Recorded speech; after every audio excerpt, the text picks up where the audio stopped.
সুকান্ত মজুমদার সাংবাদিকদের মুখোমুখি সরাসরি দেখাবো। ছোটবেলায় গল্প শুনতাম, এই দিব্যাঙ্গজনদের যে গল্প, সেই গল্প আজকে আমরা সত্যি হতে দেখলাম।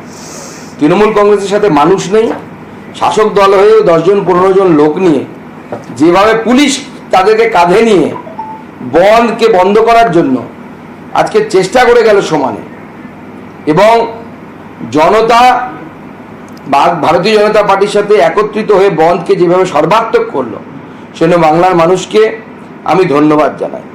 আমি ধন্যবাদ জানাই মানকুণ্ডু স্টেশনের সেই সমস্ত যাত্রীদেরকে যারা ভারতীয় জনতা পার্টির বিক্ষোভকে দেখে ট্রেন থেকে নেমে নিজেরা, তারা নিত্যযাত্রী কিন্তু ট্রেন থেকে নেমে তারা বিক্ষোভে সামিল হলেন, জাতীয় পতাকাকে সামনে রেখে তারা বিক্ষোভ শুরু করলেন। আমি তাদেরকে ধন্যবাদ জানাই। পরবর্তী সময় শুনলাম যে পুলিশ এবং তৃণমূল একত্রে কাঁদানে গ্যাস এবং বোম, তৃণমূলের বোম আর পুলিশের কাঁদানে গ্যাস দিয়ে রেল লাইন পরিষ্কার করার কাজে পুলিশ নেমেছে। আমি জানি না কোন এখতিয়ারে নামে, কারণ আরপিএফ এর জুরিসডিকশনের মধ্যে পড়ে, সেখানে পুলিশ ঢুকতে পারে কিনা আমার মনে হয় সেটাও প্রশ্ন করার প্রয়োজন আছে।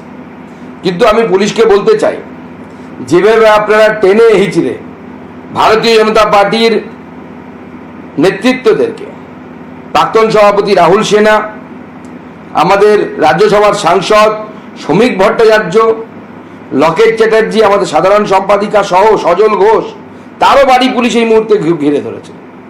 গুন্ডামি হচ্ছে, আমরা সব নজরে রাখছি, কিন্তু কোন কোন পুলিশ অফিসার কি করছে আমরা পরিষ্কার বলে দিতে চাই। তৃণমূল কংগ্রেস এই পুলিশকে নামিয়েছে যে তাদের ছাত্র সমাবেশের জন্য রাস্তা পরিষ্কার করার জন্য।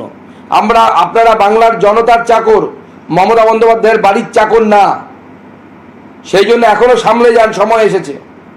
এরপরে জনতা কিন্তু পুলিশকে তাড়া করে মারবে। সেই সময় আসছে যখন বাংলার জনতাই পুলিশকে ধাওয়া করবে, পুলিশকে মারবে, বাধ্য হবে মারতে।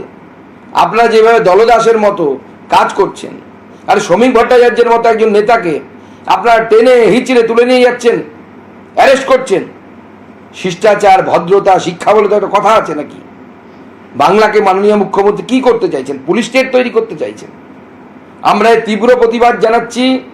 ভারতীয় জনতা পার্টি কিন্তু ছেড়ে কথা বলবে না, পরিষ্কার বলে দিচ্ছি। পুলিশকে বলবো, চাকরি বাঁচানোর জন্য যতটুকু করা দরকার ততটুকুই করুন, তার বেশি বাড়াবাড়ি করবেন না। পরিষ্কার বলে দিচ্ছি, তার বেশি বাড়াবাড়ি করবেন না। মনে রাখবেন, ড্রেস পরে আপনি 24 ঘন্টা থাকেন না। আপনারও পরিবার আছে আমাদের মতো, আমাদের বাড়িতে বাচ্চারা আছে, আপনার বাড়িতেও বাচ্চারা আছে, তাদের ভবিষ্যতের কথা ভাবুন। আজকে অবাক লাগছে যে পুলিশ গুলি করে দেবো এরকম ধমকি দিচ্ছে বন্ধ তোলার জন্য। এত ডেসপারেটনেস কেন?